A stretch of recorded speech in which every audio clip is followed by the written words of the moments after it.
कुख्यात बिल्डर सलमान डोलारे यांचा आणखी एक कारनामा समोर. कल्याणमधील कुख्यात बिल्डर सलमान डोलारे यांचा अजून एक कारनामा समोर आलाय. 9 मजली इमारत आणि एक भला मोठा बंगल्याचं अनधिकृत बांधकाम केलंय. इमारतीवरील सर्व सदनिका आणि वाणिज्य गाळे विकून टाकलेत. युसुफ हाईट्स नंतर कल्याणमधील जेएम टॉवर आणि जमजम विला बंगला अनधिकृत घोषित झाल्यानं रहिवासी हवालदिल झालेत. आता या इमारतीवर लवकर कारवाईचा हातोडा चालवला जाणार असल्याची माहिती केडीएमसी उच्च उपायुक्त अवधूत तावडे यांनी दिली आहे. धक्कादायक म्हणजे केडीएमसी आणि शेकडो नागरिकांची फसवणूक करणाऱ्या बिल्डर सलमान डोलारे याच्या विरोधात अनेक गुन्हे दाखल होऊनही त्याला पोलीस शोधू शकलेले नाहीयेत. कारवाई करण्यात आली नेमकी काय?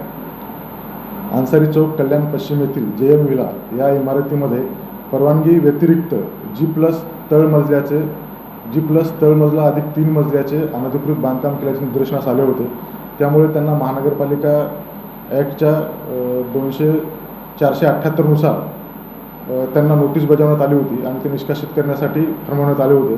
परंतु सलमान डोलारे या बांधकाम धारकाने ते बांधकाम स्वतः काढून न घेतल्यामुळे त्यांच्यावरती MRTP ॲक्ट 1966च्या कलम 52 नुसार आणि भारतीय दंडविधान संहिता 447 आणि 34 नुसार गुन्हा दाखल करण्यात आलेला आहे.